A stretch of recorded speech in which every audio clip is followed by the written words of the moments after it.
মৌনী অমাবস্যার দিন ভুলেও খাবেন না এই তিনটি খাবার। জয় শ্রীকৃষ্ণ, রাধে রাধে। জয় মা লক্ষ্মী। নমস্কার বন্ধুরা, রাধাকৃষ্ণ ভক্ত ইউটিউব চ্যানেলে আপনাদের সকলকে স্বাগতম। আশা করছি আপনারা সকলে ভগবানের কৃপায় ভালো আছেন এবং সুস্থ আছেন।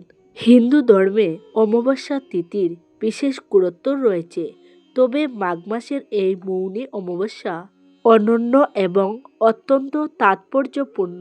আধ্যাত্মিক সাধনা, পিতৃতর্পণ এবং মনের শুদ্ধিকরণের জন্য এই দিনটি সর্বোত্তম বলে বিবেচিত হয়।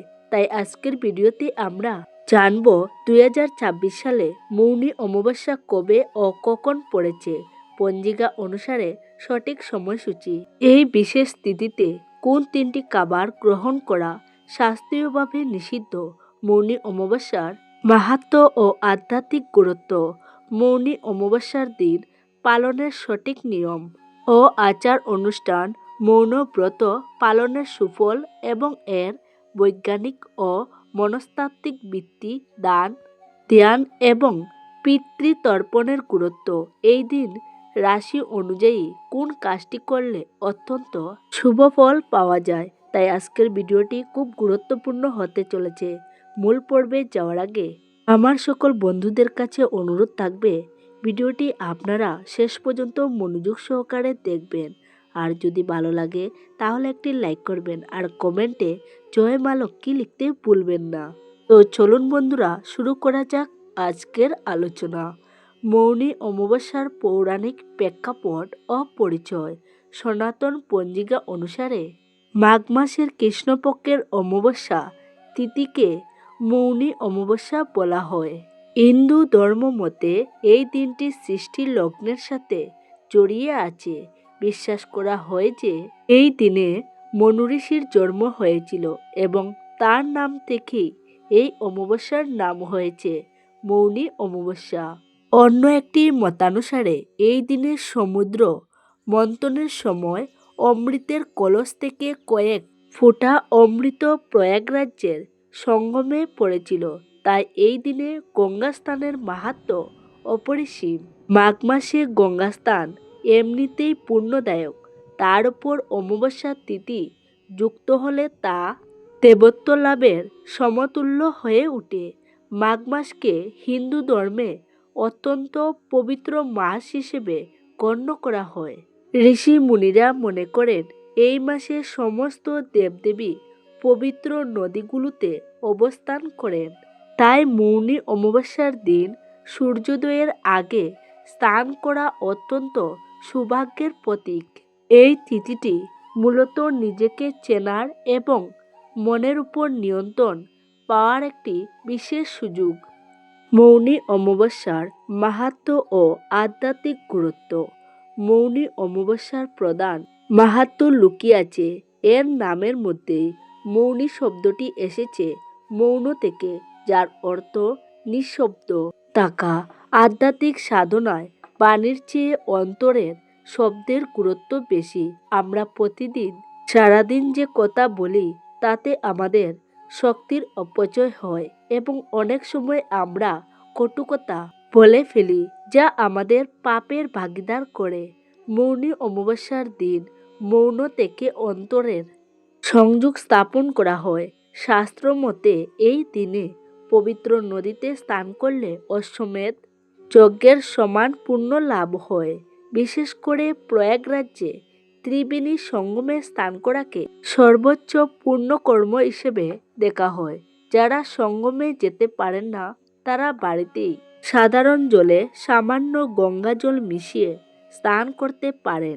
এই দিনে পিতৃপুরুষদের উদ্দেশ্যে তর্পণ করলে তাদের আত্মা শান্তি পায় এবং বংশধরদের আশীর্বাদ প্রদান করেন। মৌনী অমাবস্যা মূলত মনের ময়লা পরিষ্কার করার দিন।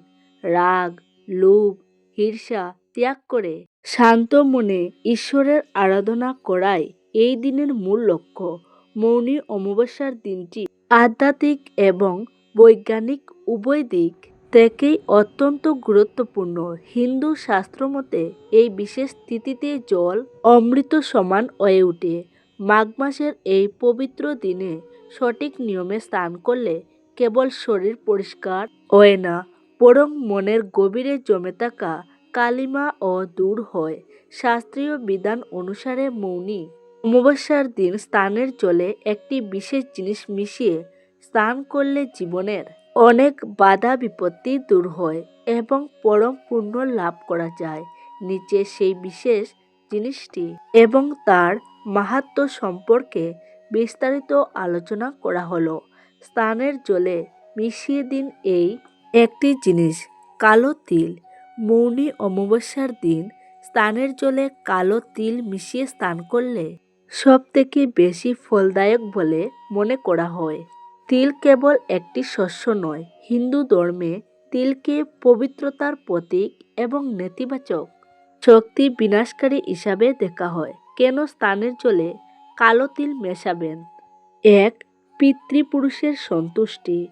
মৌনী অমাবস্যা হল পূর্বপুরুষদের তর্পণের দিন। জ্যোতিষশাস্ত্র অনুসারে তিল ভগবান বিষ্ণুর গাম থেকে উৎপন্ন হয়েছে বলে মনে করা হয়। স্নানের জলে তিল মিশিয়ে স্নান করলে পিতৃপুরুষরা অত্যন্ত প্রসন্ন হন। এতে পিতৃদোষ থেকে মুক্তি পাওয়া যায় এবং পরিবারের উপর পূর্বপুরুষদের আশীর্বাদ বজায় থাকে। 2, শনির অশুভ প্রভাব থেকে মুক্তি। কালো তিলের সাথে শনিদেবের গভীর সম্পর্ক রয়েছে। যারা শনির সাড়ে সাতি বা টাইয়ার প্রভাবে মানসিক ও শারীরিকভাবে বিপর্যস্ত, তারা যদি এই দিনে স্নানের জলে কালো তিল মিশিয়ে স্নান করেন তবে শনিদেবের কুনজর থেকে রক্ষা পাওয়া যায়। এটি গ্রহের দুষ্খণ্ডন করতে সাহায্য করে। 3, শারীরিক ও মানসিক শুদ্ধি। আয়ুর্বেদ ও শাস্ত্র মতে শীতকালে তিল মিশ্রিত জল দিয়ে স্নান করলে শরীরের স্নায়ু সতেজ হয়। এটি শরীরের বিষাক্ত পদার্থ বা টক্সিন দূর করতে সাহায্য করে। আধ্যাত্মিকভাবে এটি মনের চঞ্চলতা কমিয়ে মৌন ব্রত পালনের শক্তি যোগায়। স্নানের সঠিক পদ্ধতি ও নিয়মাবলী। মৌনী অমাবস্যা স্নান কেবল জল ঢালা নয়, এটি একটি পূর্ণাঙ্গ আচার। এই নিয়মগুলো পালন করলে স্নানের পূর্ণ ফল পাওয়া যায়। গঙ্গাজল মিশ্রণ। যদি আপনার কাছে গঙ্গাজল থাকে তবে বালতির জলে প্রথমে কয়েক ফোঁটা গঙ্গাজল দিন, এরপর তাতে এক মুঠো কালো তিল মিশিয়ে দিন। মৌন থাকা। স্নান করার সময় থেকে শুরু করে স্নান শেষ হওয়া পর্যন্ত কোনো কথা বলবেন না। মনে মনে ওম নমো ভগবতে বাসুদেবায় নমঃ অথবা ইষ্টদেবের নাম স্মরণ করুন। ব্রহ্ম মুহূর্তে চেষ্টা করুন। সূর্যোদয়ের ঠিক আগে বা সূর্যোদয়ের সময় স্নান করতে। এই সময় প্রকৃতির শক্তি সব থেকে বেশি থাকে। স্নানের পর করণীয়। স্নান শেষ করে পরিষ্কার পোশাক পরিধান করুন।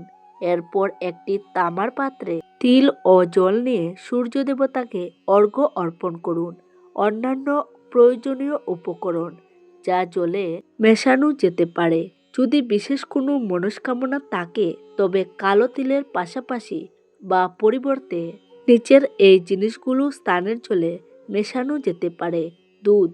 যদি দাম্পত্য কলহ বা মানসিক দুশ্চিন্তা থাকে তবে স্নানের জলে কয়েক ফোঁটা কাঁচা দুধ মিশিয়ে স্নান করতে পারেন। এটি চন্দ্রগ্রহকে মজবুত করে। গঙ্গা মৃত্তিকা বা কুশ। যারা গুরুতর শারীরিক অসুস্থতায় ভুগছেন তারা স্নানের জলে সামান্য গঙ্গা মাটি বা কুশ ঘাস ডুবিয়ে রাখতে পারেন। এতে শারীরিক কষ্ট লাঘব হয়। মৌনী অমাবস্যার স্নানের মাহাত্ম্য। মৌনী অমাবস্যার এই বিশেষ স্নান ব্যক্তিকে পুনরায় জন্ম নেওয়ার মতো সতেজ করে তোলে। পৌরাণিক কাহিনী অনুসারে এই দিনে সমস্ত দেবতারা মর্তে এসে নদীতে অবস্থান করেন। তাই সাধারণ কূপ বা পুকুরের জলেও এই দিনটিতে অলৌকিক শক্তি থাকে। স্নানের জলে কালো তিল মিশিয়ে স্নান করলে আপনার রাশিচক্রের অশুভ দোষগুলো কেটে যায় এবং জীবনের নতুন পথের দিশা পাওয়া যায়। মৌনী অমাবস্যার দিন কিভাবে পালন করা উচিত? মৌনী অমাবস্যার দিন পালনের কিছু নির্দিষ্ট বিধিবিধান শাস্ত্রে বর্ণিত আছে। এই নিয়মগুলো মেনে চললে শারীরিক এবং মানসিক শান্তি লাভ করা সম্ভব। 1.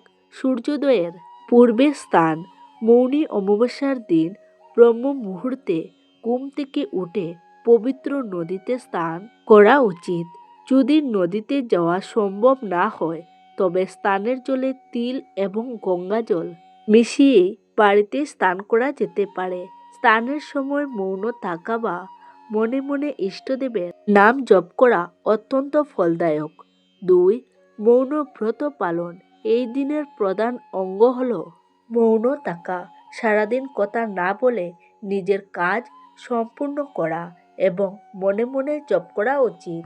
যদি সারাদিন মৌন থাকা সম্ভব না হয় তবে অন্তত স্থান থেকে পূজা শেষ করা পর্যন্ত সময়টুকু মৌন থাকা বাঞ্ছনীয়।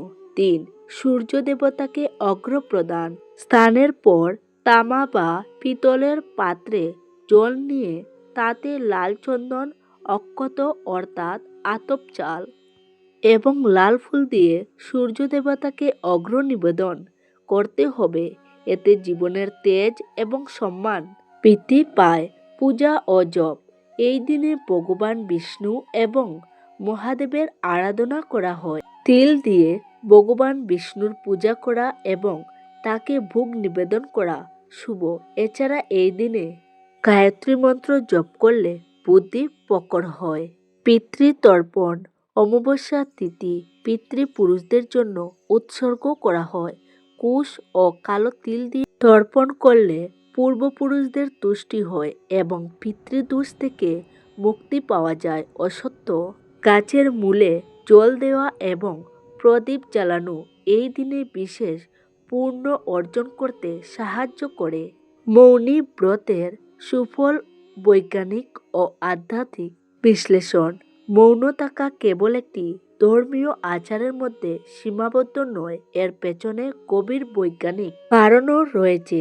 বর্তমানের ব্যস্ত জীবনে আমাদের মস্তিষ্ক সবসময় উত্তেজিত থাকে। অতিরিক্ত কথা বলা এবং চারপাশের কোলাহল আমাদের স্নায়বিক চাপ বৃদ্ধি করে।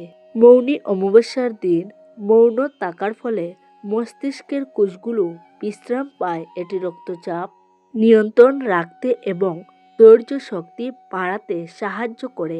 আধ্যাত্মিক দিক থেকে বিচার করলে কথা বলা মানে শক্তির ব্যয়।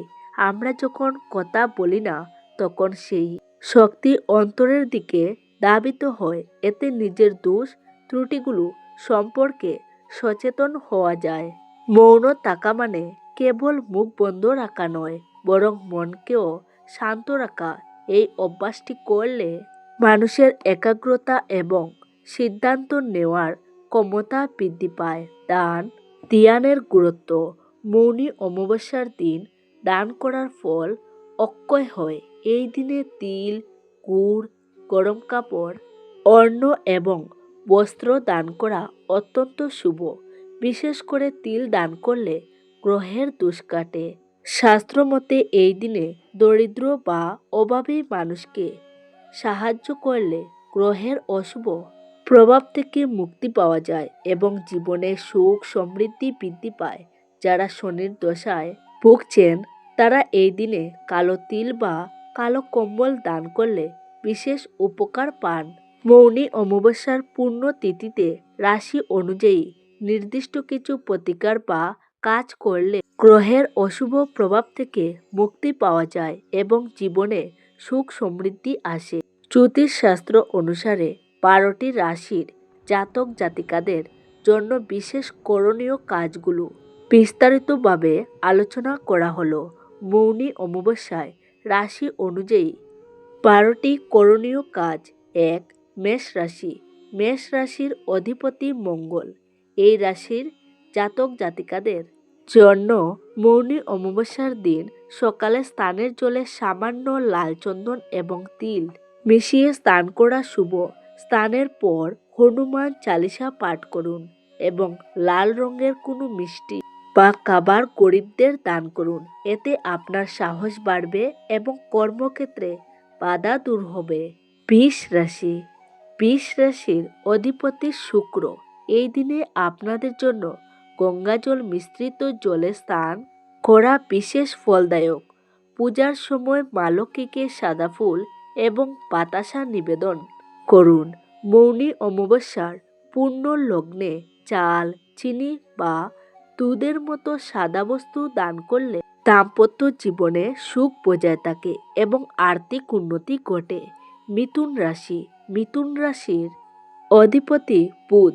আপনাদের জন্য এই দিন মৌনব্রত রাখা অত্যন্ত জরুরি, কারণ আপনাদের বাচনভঙ্গি আপনাদের শক্তির উৎস। স্নানের পর ভগবান বিষ্ণুর আরাধনা করুন।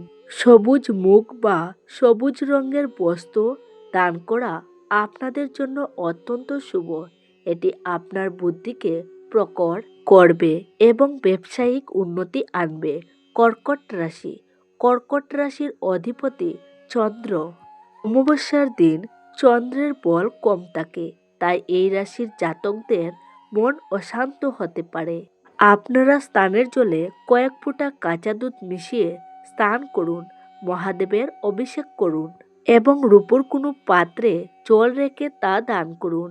এতে মানসিক শান্তি ফিরবে এবং পিতৃপুরুষের আশীর্বাদ লাভ হবে। 5. সিংহ রাশি। সিংহ রাশির অধিপতি সূর্য। মৌনী অমাবস্যার দিন সূর্যোদয়ের সময় তামা বা পিতলের পাত্রে জল নিয়ে তাতে সামান্য গুড় এবং লাল ফুল দিয়ে সূর্য দেবতাকে অর্ঘ্য দিন। আদিত্য হৃদয় স্তোত্র পাঠ করা আপনার জন্য শ্রেষ্ঠ কাজ। এই দিনে গম বা তামা দান করলে সমাজে সম্মান ও প্রতিপত্তি বৃদ্ধি পায়। 6. কন্যা রাশি। কন্যা রাশির অধিপতি বুধ। এই দিনে আপনাদের উচিত কোনো মন্দিরে গিয়ে তুলসী গাছ রোপণ করা বা তুলসী তলায় প্রদীপ জ্বালানো। ভগবান শ্রীকৃষ্ণের পূজা করুন এবং গরুকে সবুজ ঘাস খাওয়ান। আপনার সামর্থ্য অনুযায়ী কোনো ছাত্রকে পড়াশোনার সামগ্রী দান করলে ভাগ্যের উন্নতি ঘটবে। 7. তুলা রাশি। তুলা রাশির অধিপতি শুক্র। আপনাদের জন্য এই দিন অশ্বত্থ গাছের নিচে সরষের তেলের প্রদীপ জ্বালানো অত্যন্ত শুভ। তর্পণের সময় সাদা চন্দন ব্যবহার করুন। মন্দিরে ঘি বা দই দান করলে পারিবারিক কলহ থেকে মুক্তি পাওয়া যায় এবং শরীর সুস্থ থাকে। 8. বৃশ্চিক রাশি। বৃশ্চিক রাশির অধিপতি মঙ্গল। এই রাশির জাতকদের উচিত স্নানের পর গায়ত্রী মন্ত্র 108 বার জপ করা। কোনো অভাবী মানুষকে কালো তিল বা তেলের তৈরি খাবার দান করুন। এতে শত্রুর বিনাশ হয় এবং অমঙ্গল থেকে রক্ষা পাওয়া যায়। 9. ধনু রাশি। ধনু রাশির অধিপতি বৃহস্পতি। মৌনী অমাবস্যার দিন আপনাদের জন্য হলুদ রঙের গুরুত্ব অপরিসীম। স্নানের জলে 1 চিমটে হলুদ মিশিয়ে স্নান করুন। শ্রী বিষ্ণুর সহস্রনাম পাঠ করুন এবং চুলার ডাল, হলুদ বস্ত্র বা কোনো ধর্মীয় বই দান করুন। এটি আপনার আধ্যাত্মিক শক্তি বৃদ্ধি করবে। 10. মকর রাশি। মকর রাশির অধিপতি শনি। এই দিনটি আপনাদের জন্য কর্মফল সংশোধনের দিন। কালো কম্বল বা কালো তিল দান করা আপনাদের জন্য শ্রেষ্ঠ প্রতিকার। অশ্বত্থ গাছের মূলে জল দিন এবং সেখানে বসে শনি মন্ত্র জপ করুন। এতে সাড়ে সাতি বা শনির ডায়ার অশুভ প্রভাব কমে যাবে। 11. কুম্ভ রাশি। কুম্ভ রাশির অধিপতিও শনি। আপনাদের জন্য উচিত এই দিনে কোনো অন্ধ বা শারীরিক প্রতিবন্ধী ব্যক্তিকে সাহায্য করা, অন্নদান এবং বিশেষ করে কোনো জলাশয়ের মাছকে আটার গুলি খাওয়ানো আপনাদের জন্য অত্যন্ত শুভ। এতে আটকে থাকা কাজ দ্রুত সম্পূর্ণ হবে। 12. মীন রাশি। মীন রাশির অধিপতি বৃহস্পতি। মৌনী অমাবস্যার দিন আপনাদের উচিত কোনো ব্রাহ্মণ বা বয়স্ক ব্যক্তিকে সেবা করা এবং তাদের আশীর্বাদ নেওয়া। কলার চারা রোপণ করা এবং কেশরের তিলক কপালে লাগানো আপনাদের জন্য সৌভাগ্য বয়ে আনবে। গরিবদের গুড় এবং অন্ন দান করলে পরম পুণ্য লাভ হবে। বৈদিক পঞ্জিকা অনুযায়ী 18 জানুয়ারি 2026 রাত 12টা 3 মিনিট থেকে মাঘ অমাবস্যা তিথি শুরু হবে এবং তা শেষ হবে 19 জানুয়ারি রাত 1টা 23 মিনিটে। উদয়া তিথি অনুসারে 18 জানুয়ারি পালিত হবে মৌনী অমাবস্যা। এদিন ভোর 4টে থেকে সকাল 6টা পর্যন্ত। সময়টি স্নানের জন্য বিশেষভাবে পবিত্র সময় বলে মানা হয়। মৌনী অমাবস্যার দিন ভুলেও খাবেন না এই 3টি খাবার। শাস্ত্রীয় বিধি অনুযায়ী মৌনী অমাবস্যার দিন খাদ্যাভ্যাসে অত্যন্ত সংযম পালন করা জরুরি। বিশেষ করে 3টি খাবার এই দিনে সম্পূর্ণ বর্জন করা উচিত। 1. আমিষ খাবার, মাছ, মাংস, ডিম। অমাবস্যা তিথিতে আমাদের মনের উপর প্রভাব ভিন্ন রকম থাকে। আমিষ খাবার শরীরের রাজসিক ও তামসিক প্রবৃত্তি বাড়িয়ে দেয়, যা আধ্যাত্মিক সাধনার পথে বাধা হয়ে দাঁড়ায়। মৌনী অমাবস্যার দিন সম্পূর্ণ নিরামিষ এবং সাত্ত্বিক আহার গ্রহণ করা উচিত। আমিষ আহার করলে মনের একাগ্রতা হয় এবং ব্রতের পূর্ণফল পাওয়া যায় না। 2. মদ্যপান ও নেশাজাতীয় জিনিস। মৌনী অমাবস্যা আত্মশুদ্ধির দিন। মদ্যপান বা যে কোনো ধরনের মাদকদ্রব্য গ্রহণের ফলে মানুষের বিচার বুদ্ধির লোপ পায়। শাস্ত্রে বলা হয়েছে এই পবিত্র দিনের নেশা জাতীয় দ্রব্য স্পর্শ করলে জীবনে দুর্ভাগ্য নেমে আসতে পারে এবং পারিবারিক অশান্তি পায়। শরীর ও মনকে কুলুষিত করে এমন সবকিছু থেকে দূরে থাকায় মৌন ব্রতের আদর্শ। 3. পেঁয়াজ ও রসুন।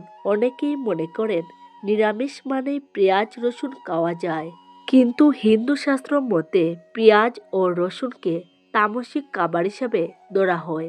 এগুলো শরীরের কাম ও ক্রোধের সঞ্চার করে। যেহেতু এই দিনটি মৌন থেকে মনের শান্তি বজায় রাখার, তাই পেঁয়াজ রসুন যুক্ত খাবার খেলে মনের চাঞ্চল্য বৃদ্ধি পায়, যা উপাসনায় বিঘ্ন ঘটায়। এছাড়াও এই দিনে ভাজাভুজি বা অতিরিক্ত মশলাযুক্ত খাবার এড়িয়ে চলা ভালো। সম্ভব হলে এই দিনটি ফলার অর্থাৎ ফল ও দুধ খেয়ে থাকা অত্যন্ত উত্তম। মৌনী অমাবস্যার এই বিশেষ তিথিতে রাশি অনুযায়ী এই কাজগুলো নিষ্ঠার সঙ্গে পালন করলে গ্রহের দোষ খণ্ডন হয় এবং জীবন শান্তিময় হয়ে ওঠে। মৌনী অমাবস্যা কেবল একটি তিথি নয়, এটি নিজের আত্মাকে শুদ্ধ করার এবং ঈশ্বরের সাথে সংযোগ স্থাপনের একটি বিশেষ সুযোগ। সঠিক নিয়ম মেনে স্নান, তর্পণ এবং মৌন ব্রত পালনের মাধ্যমে আমরা আমাদের জীবনকে আরও অর্থবহ করে তুলতে পারি। খাবারের বিষয়ে সংযম এবং দান ধ্যান এই ব্রতকে পূর্ণতা দান করে। শুদ্ধ মনে এবং পবিত্র চিত্তে এই দিনটি অতিবাহিত করলে পরম শান্তি লাভ করা সম্ভব।